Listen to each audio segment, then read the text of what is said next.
2016, the idea was launched, and then several years of working groups and stakeholder engagement, and prioritization, we landed with this vision where all Richmonders, regardless of their identity or neighborhood, thrive in a climate resilient and climate neutral community. Our goals are 45% reduction in carbon emissions by 2030 and net zero by 2050. And we have strategies, over 100 actions broken up into these 5 pathways, and all of them touch the development community. If you'd like to advance to the next slide. Specifically in the buildings and energy category, this was taken from a slide deck that we used for a developer focus group meeting during the plan development. And we're asking for feedback. We are saying, look, part of what we want to see in the commercial sector is commercial CPACE, which we can check that box now. We also want to get towards benchmarking and a building performance policy in the private sector, and the codes and enforcing energy efficiency during the plan review, and really emphasizing all the things that we on this call today know are so important. So it was an interesting session. They were open to it. Obviously, everyone's very familiar with the dollars attached to all of these things, but just to have an open conversation about the pros and cons and potential barriers and frictions that we need to work through was really important, and helped us to kind of build our stakeholder community and move together in a positive direction. Next slide. So the leading by example, the first thing we're doing as a city is coming up with our sustainable design standards for our municipal infrastructure. And that is actually going through council right now, and city staff from all departments and agencies are being trained on what is going to be required for our municipal infrastructure projects going forward, touching all things from processes and indoor air quality to landscaping, and all of the above approach, and incorporating environmental justice and stakeholder engagement from the start. Next slide.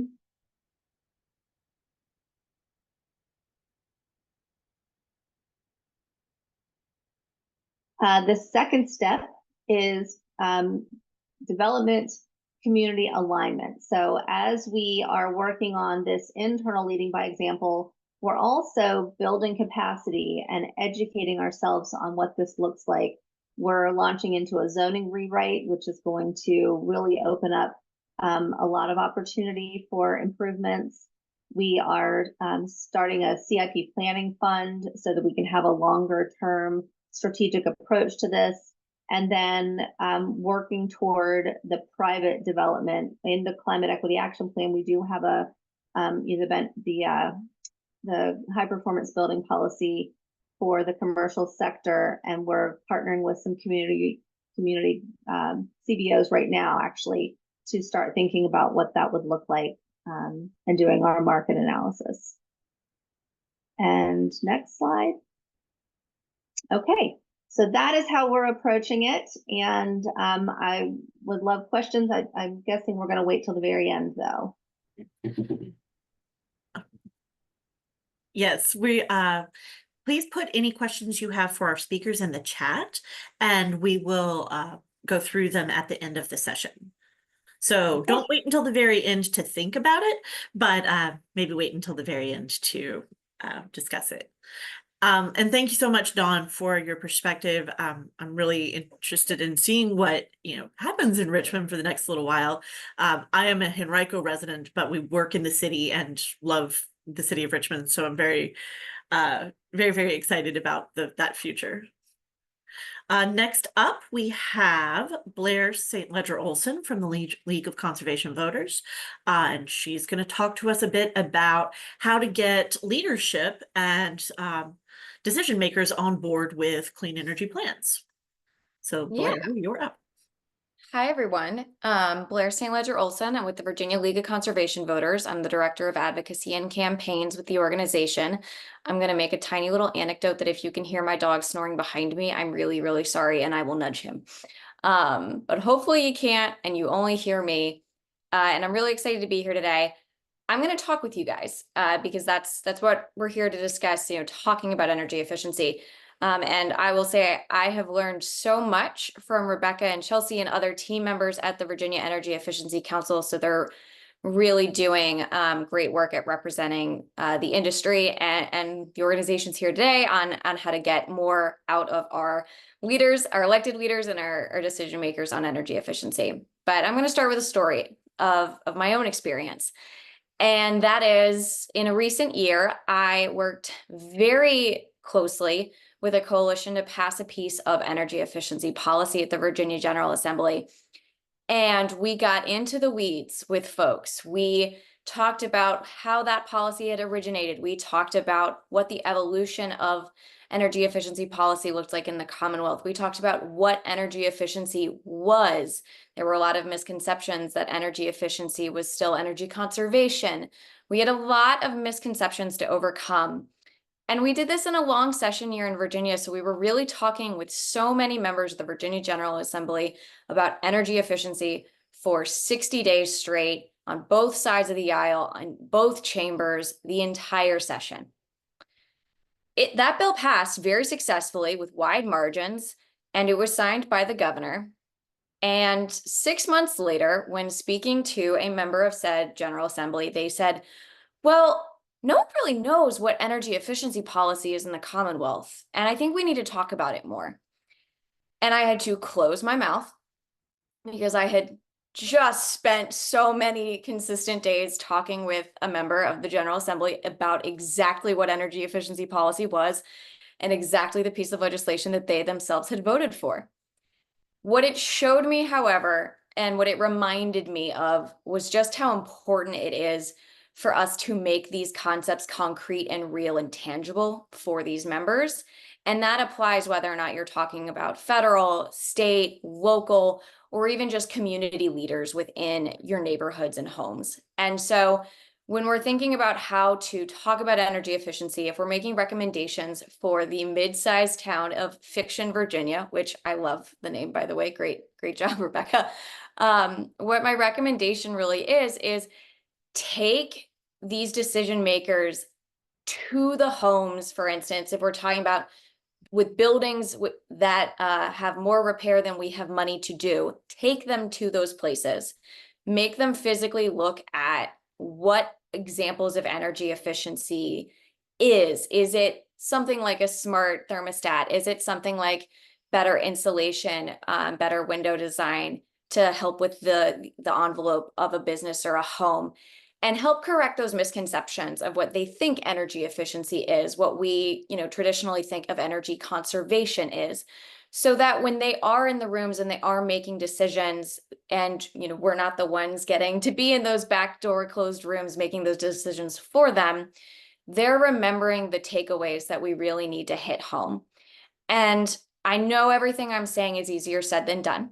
But the reason why I started today with a story was that I wanted you guys to think about how stories stick in our brains so that you would also think of how to pair your advocacy efforts with stories. And energy efficiency is a particularly wonky place. When we as energy efficiency advocates, we have a coalition in Virginia, meet together.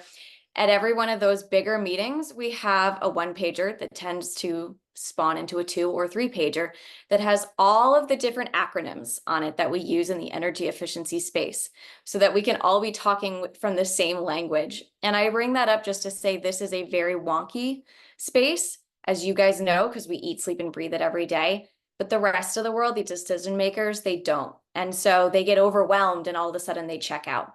And so to the extent that we can be making it tangible and real, we can be cutting through that jargon to the best of our abilities or coming with cheat sheets if we have to use jargon, and then really leveraging these stories so that the points that you want to hold true, to be pulling at those strings when they're making decisions, continue to come to them first and foremost in their minds, and those are the things that they end up prioritizing. There are a lot of people in local government on this call. I looked at the participant list. There's even a lot of organizations that I would give a shout out. And one that actually sticks with me that I visited back in 2016, so it's been 8 years, is LEAP in Charlottesville. Their headquarters, the Local Energy Alliance Project.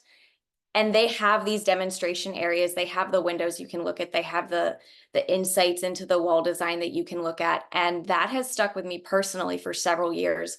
So if we can recreate that opportunity for legislators when it comes to, or state and local decision makers, when it comes to how they're going to allocate really important and crucial, and even though it seems like a lot of money, still sparse dollars, that's going to really serve you well and go a long way for how they make those decisions.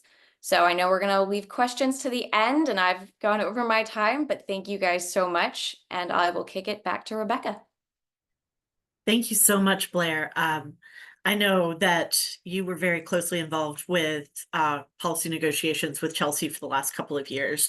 And so your expertise in getting someone who doesn't speak the language, in a very real way, on board with what is a very technical topic is really valuable and helpful. So now we're going to go into we now in fiction have convinced our Board of Supervisors that we want to move forward with energy efficiency projects. So now we're going to take it over to Andrew, who's going to explain to the Board of Supervisors why we should not just knock the buildings down. So making the case for conservation, adaptive reuse, and being creative. So Andrew, you're up. Thank you very much. Hopefully everybody can hear me. A nod, smile, thumbs up. Awesome, thank you. Yep, you're good. Yeah, so great, thank you. As an architect, I'm responsible for envisioning spaces and places where people want to spend their time, where they want to connect with each other, and where they want to gather. There's no doubt that buildings and spaces that are loved are going to survive a lot longer than those are not. And the longevity of buildings ultimately salvages a lot of resources. There's a lot of energy that goes into making the materials that get used in buildings. And so if there's an opportunity to salvage one, especially if it's got some great character and it's very memorable to people and communities, it can be a very good idea for Fiction Virginia to invest in that as opposed to kind of demolishing and building new. It can't be measured always with data and calculations, but it is felt and it does influence communities heavily. So I'm going to show you kind of 4 little case studies for different approaches to doing this. So the first here is proposing, use of underutilized spaces. Vacant spaces exist in many communities these days, particularly as COVID hit, and there's a lot of changes in remote work. Sometimes, well, everybody's probably got a closet at home that they could kind of purge out and put to better use. And a lot of communities have these spaces. So Exhibit A here is Harbor Park, downtown Norfolk. This space kind of down here at the bottom of the screen was basically a city storage location for almost 20 years since the park was originally constructed. And there was an opportunity here. Parks and Recreation had a really robust boxing program for youth boxers, and they wanted to put this space to use. So if you would change the slide here, and we can see what it looked like before investing in the space, right? And a lot of times you might visit a space like this and think like, what on earth are we ever going to do with this? But it was about 12,500 square feet of space. It wasn't insulated. It was under the grandstands of Harbor Park. So it had a little bit of water infiltration, but nothing that we can't handle if we utilize our resources appropriately. So we can jump to the next image here.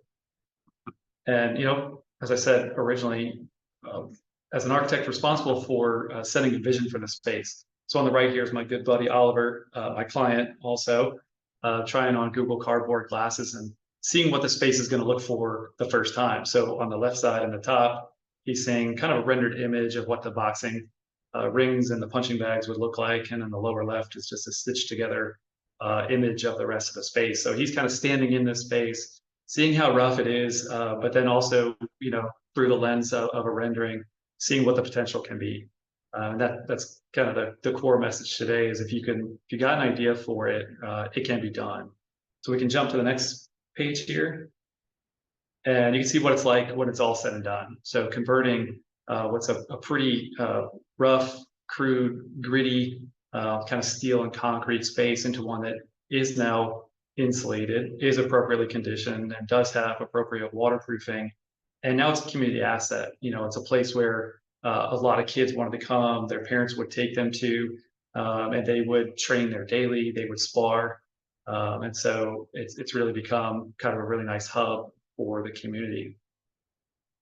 I think we can jump on to the next one. This takes that same story a little bit further. Mentioned COVID earlier, we all know it and lived it. A lot of recreation facilities closed down at that time, so we weren't sure about things like air quality and stuff like that. I think we finally got our arms around it and improved filtration systems and that sort of stuff. But that program actually closed down in that location. And when we're talking about Fiction, Virginia, and the value of reusing existing buildings, particularly older ones, lies a lot of times in their value to the community, because I think people make a lot of memories in buildings and places. Over time, the buildings may fall out of favor, they may fall into disrepair, but I think a lot of people remember those locations. They don't forget about that, and restoring these buildings often brings excitement to a community. So let's jump to the next slide. And basically what's happening here, this is a live project also in Norfolk, where the Economic Development Authority is investing. It's basically an attempt at being a catalyst investment project for a community character corridor. So they see a lot of value here, and this building is a bit more iconic in the upper left, the original theater facade, which is really, really cool. The lower left is a much more recent shot, and the right is the interior. So it was originally a movie house, and this is actually going to become the new home for the previous boxing facility that I discussed in the last project. So go ahead and jump forward.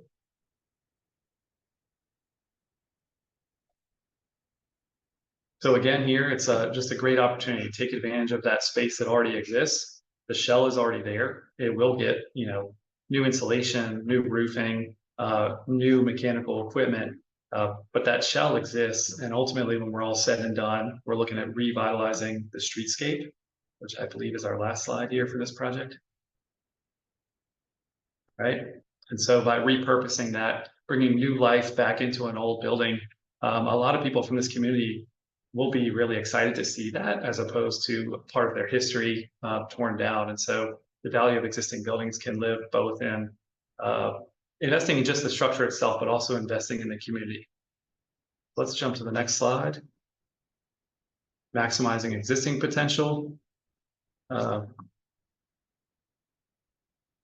So I think every building is a bit of an expression of its time, its place, and the building technology that's available at the time of construction.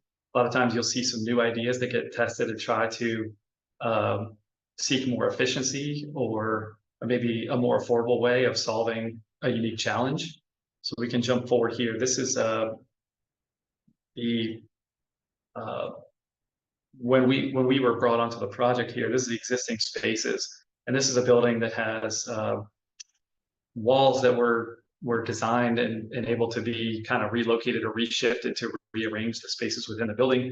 The reality is that that's a pretty big challenge for a lot of clients or a lot of building owners to take on, right? It's still takes a lot of time and energy to do that. And it was pretty outdated, but they didn't want to tear this building down. They saw a lot of value in its shell. So we can jump forward to doing a study where we looked at how many of these exterior concrete wall panels we could take out. We were really fortunate to discover this thing had a space frame, which means it can span long distances, and it's not reliant on bearing walls, the outside perimeter of the walls. So through this study, we said, hey, if we do this, we could bring a lot of more daylight into the space and kind of reduce that the dark, dungy feeling that it previously had. We can jump to the next slide. And here's what it looks like when it's all said and done. So kind of hard to imagine how we went from those original pictures to where we are now. But the reality is, you know, every building's got its own unique structure, its own unique character. And people really long to be connected to nature, and that can just be as simple as, you know, increasing the amount of daylight that gets into a space. And now when I go to visit this building, a lot of people comment on it. You know, they just are really excited to have a great place to come to work, and there are people that have never seen this thing before. So, you know, that's gives me a lot of hope that this building will live yet another life after this. And I think we'll go to the last project and then we'll move on. Let's just jump right in. I think we'll try to keep this moving. But this is our office space, which is a really cool example of much more of a historic restoration. The original construction time frame on the left-hand side, and a more modern take on the right. Building pursued historic tax credits, which can be also a very valuable approach to Fiction Virginia stretching its money a little bit further. Basically, we weren't able to expand the footprint of this building, but we did increase its capabilities through technology. So the existing footprint was established on each floor, but through the use of technology, we've enhanced what it's capable of doing. So let's jump forward. There's a cool image on the left. It's pretty rough beforehand, flaking paint and things like that. We were able to kind of peel away a lot of the infill of the downstairs walls that occurred over time. Was a men's clothing store for a number of years that kind of hid away with the clothing and things like that with the display windows. But we opened that back up. I think we can jump forward one more slide. And we partnered with our good friends at Siemens, who we are their beta test site for softwares. I think the only beta test site on the East Coast. I think we'll hear a little bit more about that from Michelle Mitch Peterson now.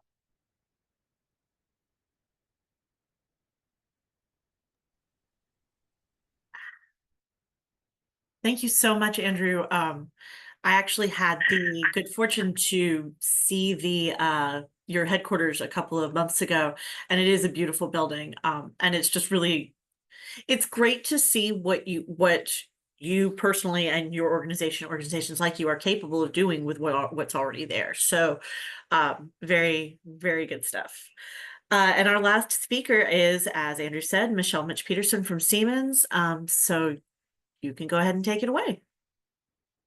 Thank you, Rebecca. This worked out great.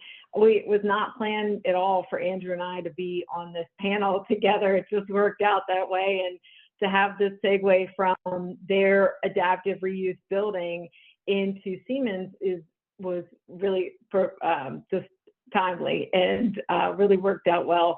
But Andrew and his firm are amazing in terms of their future thinking and how they are really leveraging the technology of today and energy efficiency technologies of today to really make that future proof. And one of the things that they've done with their location there is really taken that older infrastructure and have made it really the beacon of energy efficiency and technology for the future. It's really I would call it a beacon of technology excellence, energy efficiency and technology excellence.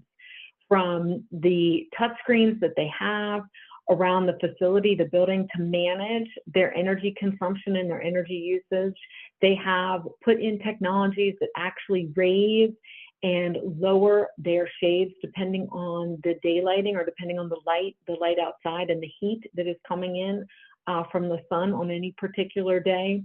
They also have sensors throughout the building so that their control system, their building automation system knows if windows have been opened, the control system will automatically turn down or change the HVAC in that particular room or in that particular section of the building.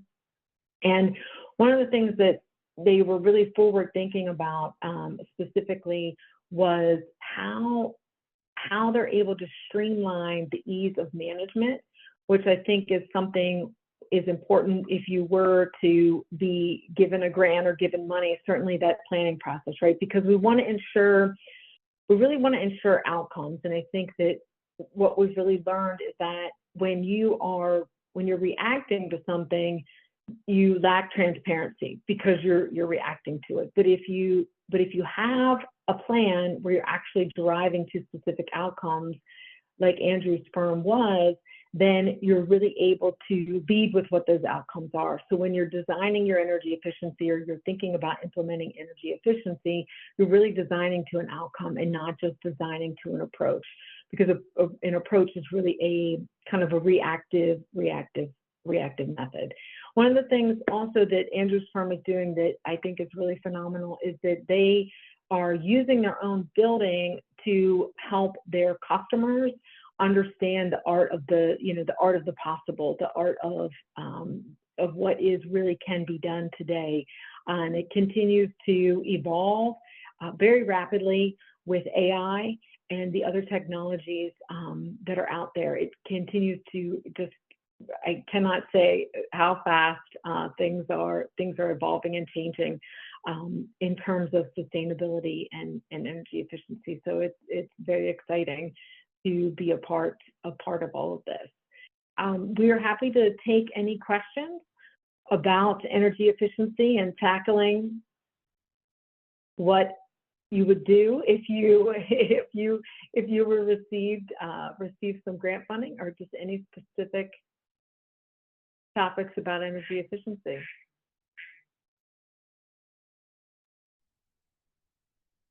Yeah, great. Thank you so much, Michelle. As she said, you can put your questions in the chat, or if you want to come off camera or come on camera and ask your questions to us directly, that's great. So I actually have a little bit of a question for the panel. We have our fictional city of Fiction, Virginia. So Michelle, let's just pretend for a hot second that energy performance contracting is on the table.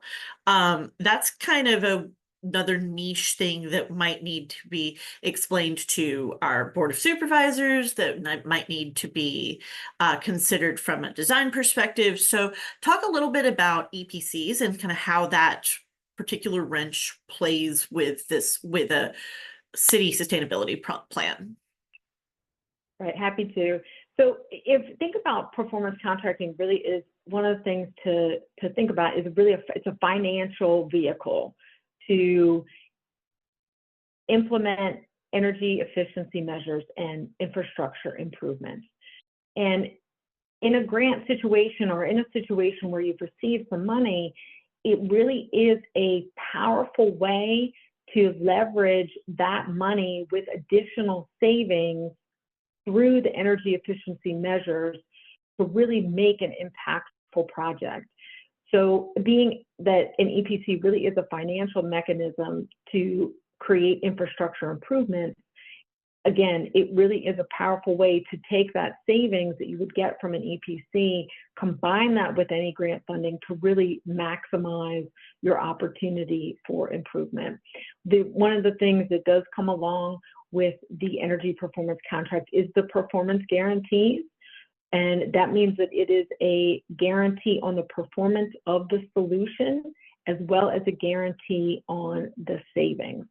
So for those that aren't quite familiar with it, the actual contract in terms of the savings guarantee, if the savings are not met, then whoever the providers, whoever the ESCO is that's doing the energy performance contract, will actually write a check to make sure that the entity is whole for the savings for that year.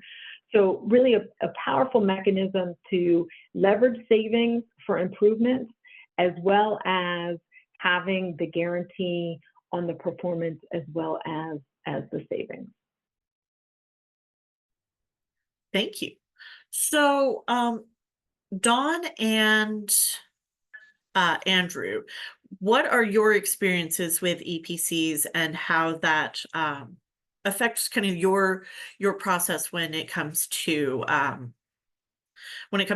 the city plan or to a building that you're addressing? So in Richmond, I know that about 10 years ago, they might have even been with Siemens. I wasn't there. They did a big study and found lots of great opportunities for savings, of course. But the the financing wasn't going to work for Richmond at the time. And so that's unfortunate because it is a great model that can be successful. But in that case, just because of, you know, the time that we were in, we weren't able to move forward. So I know that the facilities maintenance team has kind of used those guidelines to incorporate, update capital, you know, budgets over the years. But now that we have RVA Green, Sustainable Design Standards, you know, Virginia Clean Economy Act, and all of these instruments, these policy instruments that are going to move us toward our shared goals, I think we finally have this business case to make some greater strides. That is really good to hear. Andrew, you want to chat about it?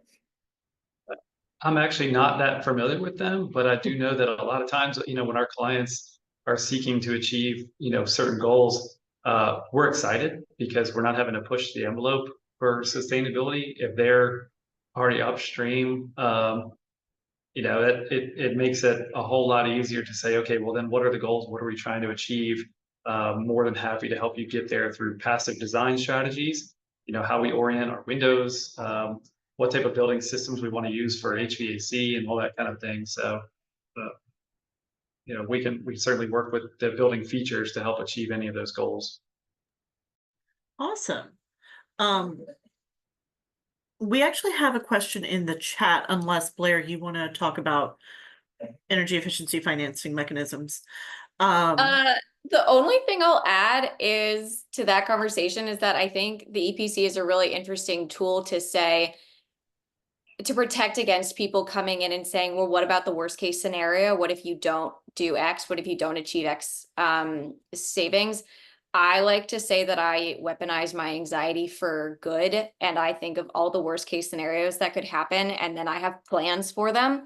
And when you're pushing for something to decision makers, regardless of what level of government that they're at, they want to see that you've thought of that, not only because they'll have the opposition will be coming and saying like, well, they're not actually going to hit their goals. What if you invest these city resources and it doesn't actually come to fruition? You've wasted these dollars that could be used for XYZ purposes instead. Being able to say, we've done the modeling to show that that is not going to be the case, but God forbid that is the case, we also have this backup in place. Legislators love to know, you know, city council members love to know that they're not going to be left holding the bag on something that might have gone awry when they're using precious resources, and that you've basically, you know, you're covering them from that sort of backlash if something were to go wrong. So I do love the way EPCs can be used from that perspective.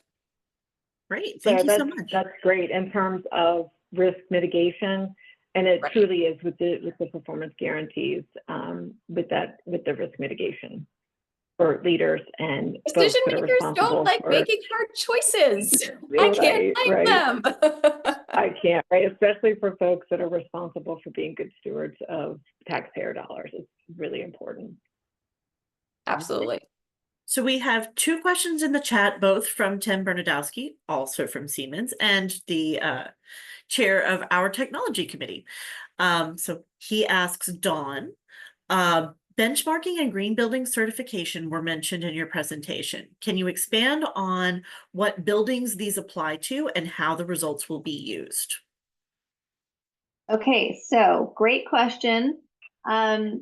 What we're doing in Richmond is, again, this leading by example. So we are building our internal stakeholders to better understand benchmarking and what that means. So it's not just me and my little team who get it.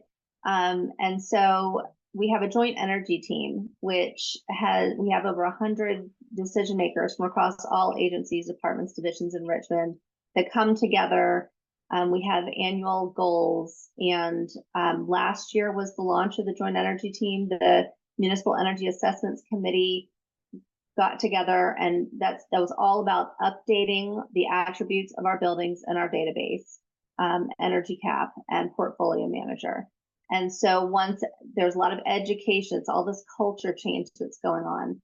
So with that information this year, now we're moving into the benchmarking. And so we'll be able to show why benchmarking is important for budgeting purposes, to better understand cost avoidance opportunities.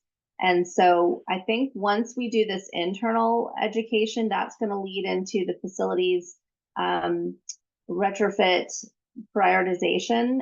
And then over the next 2 years, we'll be turning this into an outward facing project. And so that's where it goes from building these internal stakeholders in planning and all of the different agencies to understand what that looks like, and then building our developer community into the conversation to turn this into a high performance building policy on the public side.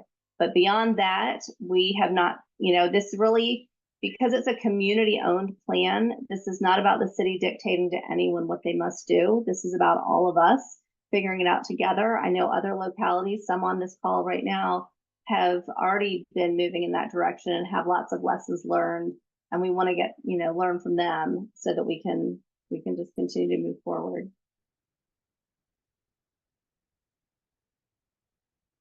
You're on mute. You know what? I am. Am I not? Follow-up question to Blair and all, because it is specific to what you just said, and then we'll come back to Tim. She was saying that she's heard concerns raised from decision makers that benchmarking policies lead to security threats for buildings along the lines of cyber terrorism. Have you received that feedback? And if so, how did you overcome it? Is that for me? You and also just the class. No, I have not heard that before. It was definitely a surprise when that one was thrown at me recently. I went, that one's new. Okay, gotta figure out how to wrangle that. Well, there was that cyber attack on the one of the big pipelines a few years back that had in North Carolina. major, and that had major ramifications. So it's not completely out of left field, but I know that Michelle, you can probably speak to this better than anyone, that the companies that are doing data gathering and building automation are taking every imaginable precaution to make sure that that's not what happens, especially with localities and government entities.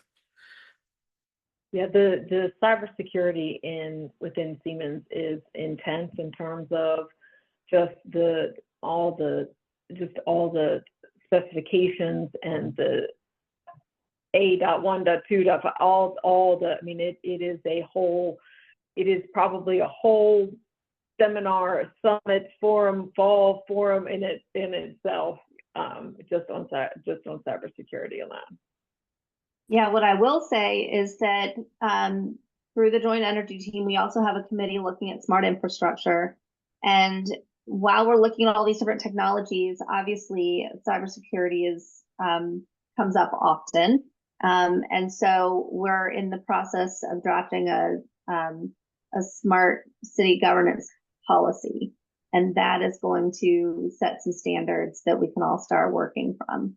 And our DIT people, of course, are all over it, very risk averse. So we don't want to overregulate any of this, but that is of utmost importance, especially for a locality. You're right. And we do see that for some larger localities and some other institutions, that a lot of their systems, their technology, their building automation systems and such are moving to the CIO or moving underneath their chief information officer, because it is becoming so, everything that we're doing in terms of buildings and smart infrastructure is becoming technology based. So we are finding that that shift is really happening, that type of technology, building automation, is moving out from underneath facilities over to the CIO or the chief IT person. I can amplify a little bit what Michelle is saying from an implementation standpoint.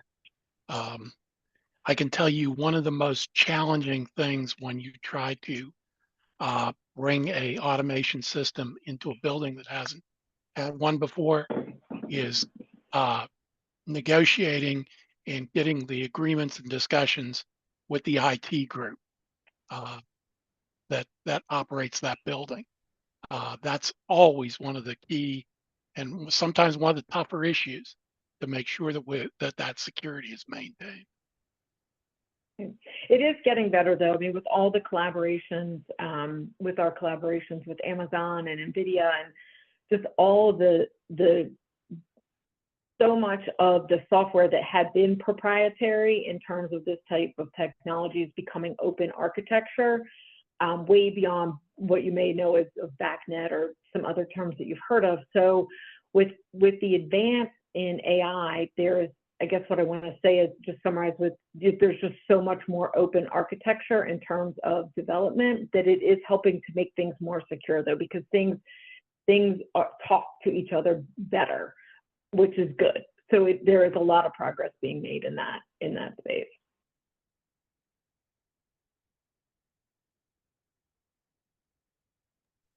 Great.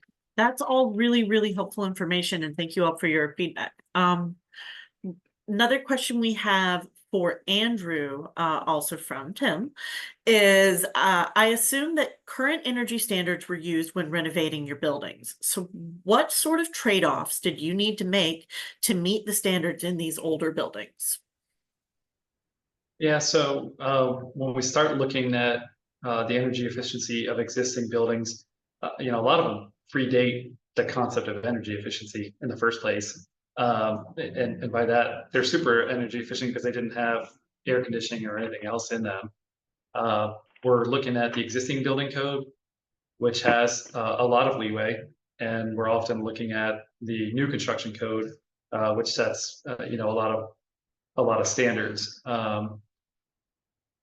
A lot of times in the buildings, if you're not getting into the exterior walls, you're not adding insulation into them, you're trying to find other ways to kind of make up for that. So a lot of times we are adding insulation on the inside face, adding cavities for be able to run things like electrical wiring and boxes. And when we do that, we are absolutely taking advantage of adding some insulation that's breathable. Most of these buildings are getting a new roof when we're designing them, and so there's a great opportunity there to pick up some insulation so that you're offsetting your solar heat gain.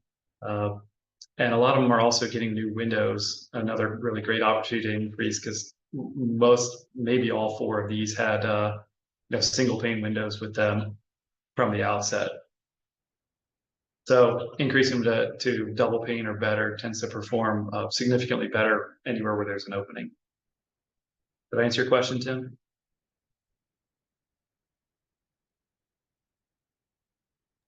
Yeah, I'm sorry, I was talking to you while muted. Yeah, that kind of gets, I know that's kind of a broad question.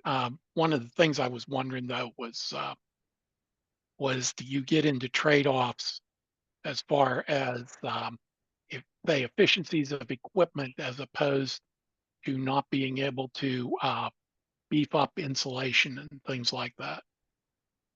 We always take a proactive approach to the building shell, the building envelope.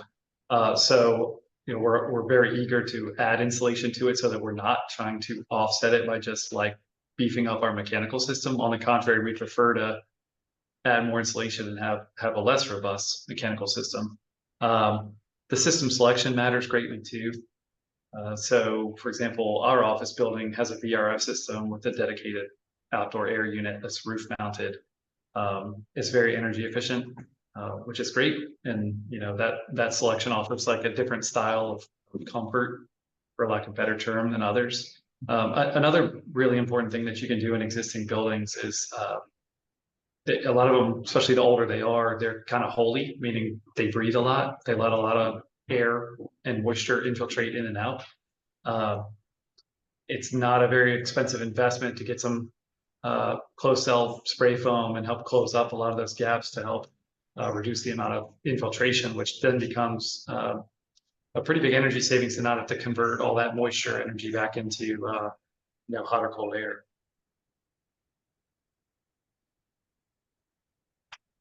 Excellent. Thanks so much. So let me think of one more question. I had a question, Rebecca. I had a question for Dawn and Blair. It has to do with energy efficiency, but it also has to do with diversity, equity, and inclusion, DEI. And I was just wondering how, what type of opportunity or are you leveraging any type of opportunity to bring DEI into your conversations around energy efficiency and sustainability in terms of those type of initiatives for inclusion and equity? That's a wonderful question. And, the Climate Equity Action Plan that we developed centers equity in every decision. It was, a weighted factor through looking at our community priorities that are important to our residents living at the front lines of climate change now. And so when we were going through the buildings and energy strategies, trying to think about how to center equity, what kept coming up was, let's start with the buildings that are serving the public in those neighborhoods first, that have indoor air quality problems where public is coming into them. The community centers where they're leaving their children. Let's really think about how we can center equity in the prioritization of where to start with our energy efficiency projects. That is so awesome. That is phenomenal. And it just came up today, actually. We were in a meeting talking about that and where to start if we could get, a few dollars for some energy. We're about to get a new energy conservation administrative regulation passed for all of our facilities. And so along with that, we were trying to think, is there a budget request? And so it might be things like, vacancy sensors and some lighting upgrades and maybe programmable thermostats and some outbuildings in the parks. But I brought centering equity means not checking a box and then moving on to whatever's next, but really bringing it up over and over. And it is educating everyone, all the stakeholders involved in these decisions, no matter how small, or reminding them that identifying those equity gaps is the first step. And then thinking about how your decisions can potentially meet those gaps and improve lives of others who have been disadvantaged by especially local government decision making in the past. Yeah, I Thank think, you. I mean, Dawn, that is incredible. And Michelle, I'm glad you raise it, because a lot of times when we're talking about the gains from energy efficiency with folks, they look at that and they see our growing energy demand and they say, well, that's such a tiny drop in the bucket. Why am I gonna, I'm not anti-data center, no one yell at me, I swear.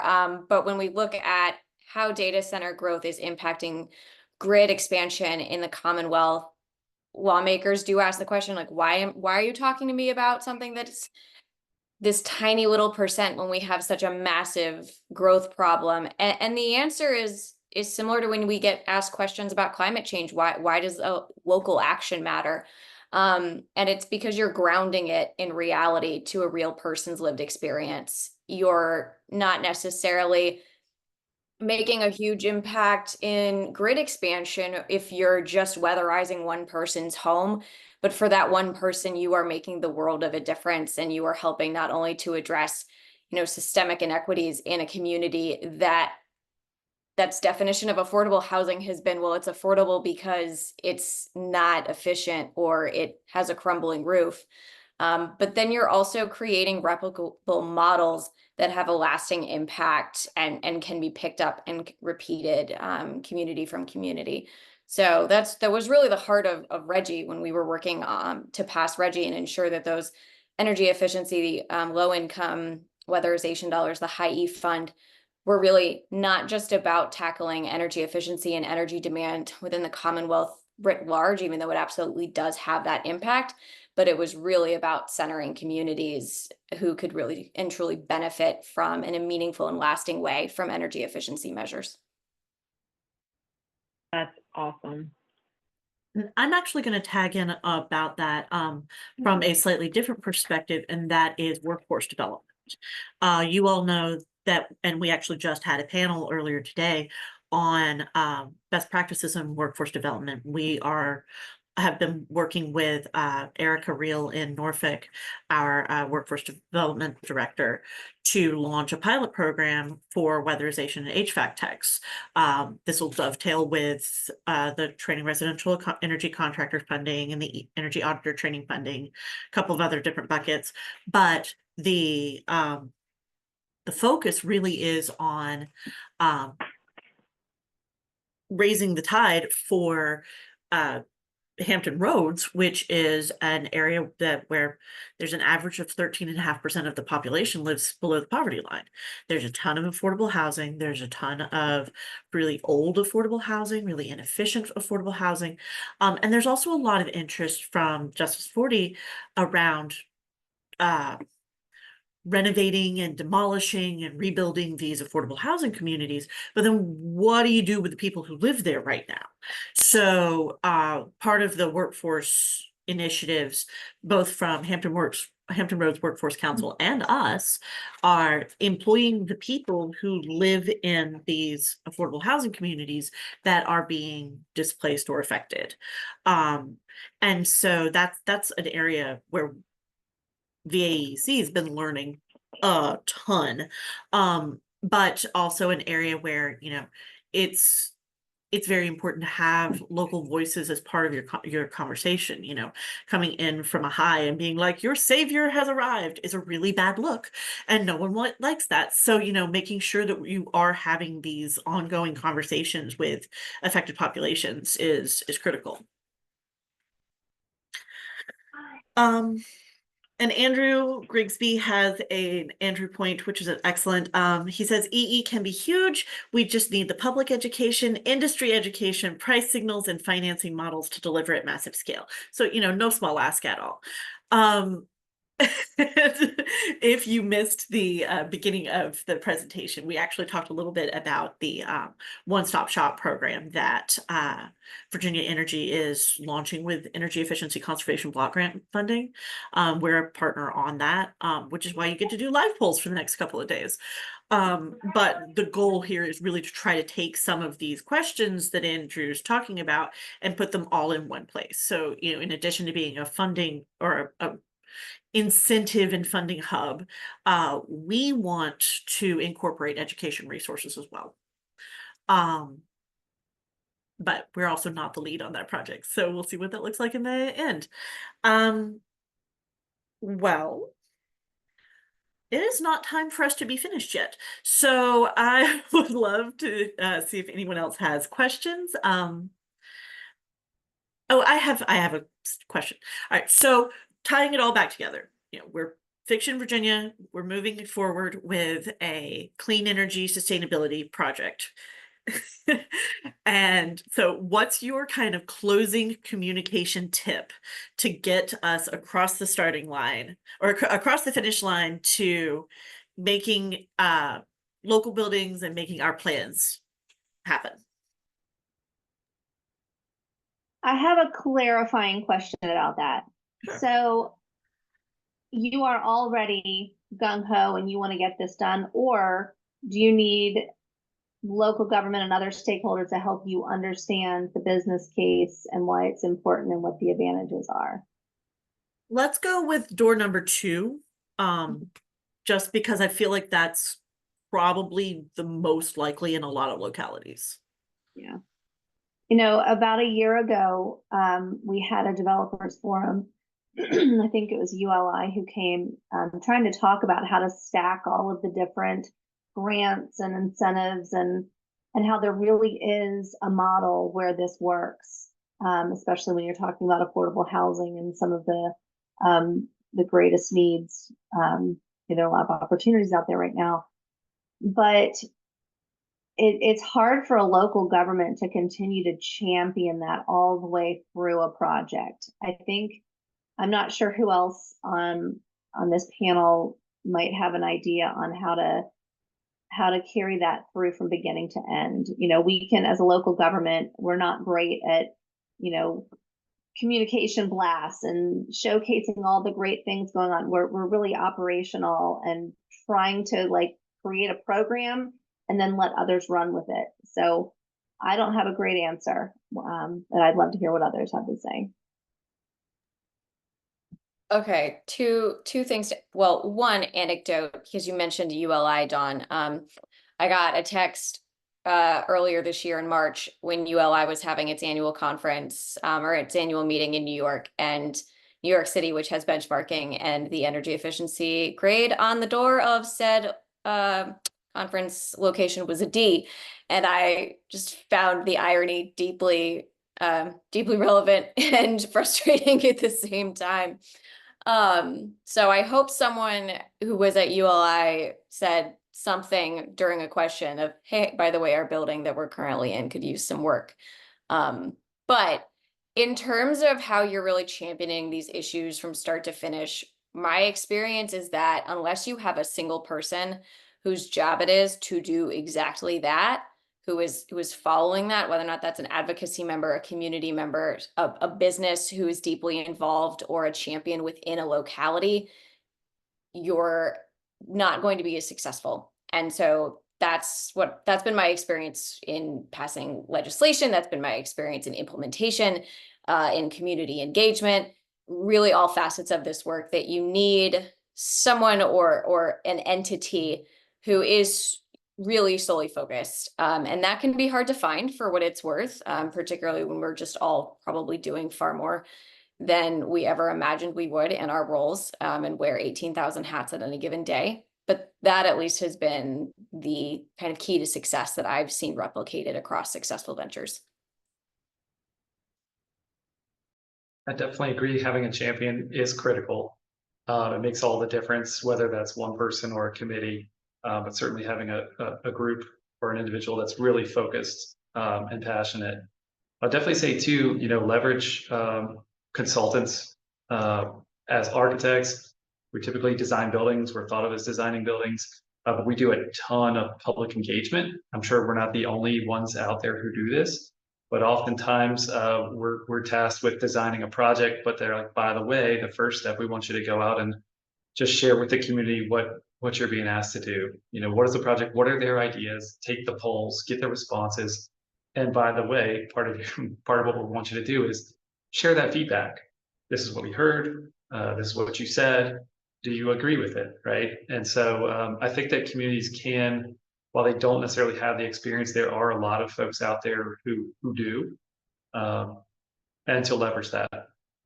I would also say that, every community, every municipality, everybody's got some existing kind of building stock.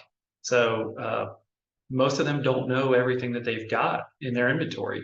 What spaces do they have that are underutilized or are opportunities? And so first getting your arms around kind of what it is that you own, what do you lease, how to be more efficient and effective with your resources, and starting to build out a plan, a master plan of how you want to evolve and change over time to ultimately land at a place that's more efficient and effective for your community, financially, as well as to support the people that live there and the other programs that you want to put forward.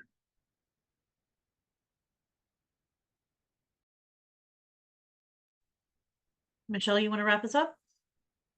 Are you still there? You are. Yay. I am. And my final thought on just energy efficiency in terms of, obviously the stakeholder engagement is key, and having a plan, because you really need to be driving towards outcomes versus just an approach.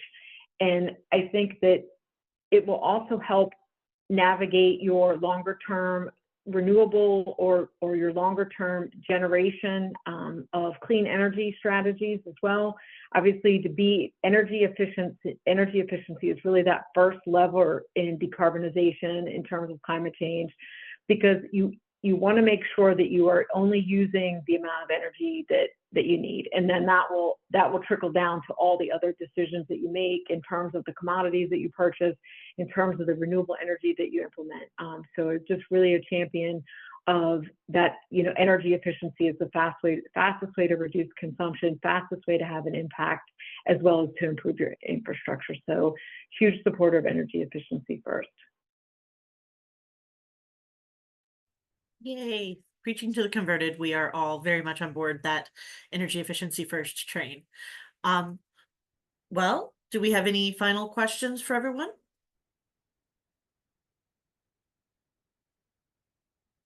All right. Well, thank you to our speakers so much, Andrew, Michelle, Dawn, and Blair. You were fantastic. I really appreciate all of your work and participation and all of your knowledge and insight. And so round of applause. At this time, we will move back to the main meeting room for final closing remarks from Chelsea. That's not until about 4:15. So if you want to go get a ill-advised afternoon coffee or step away for a few minutes, take now is the time to do that. We'll have closing remarks and a couple of additional slides from her. And then I hope to see all of you tomorrow at U of R for the in-person panels. So thank you all so much, and we will see you in the main room. Thanks, everyone. Have a great day. Thank you.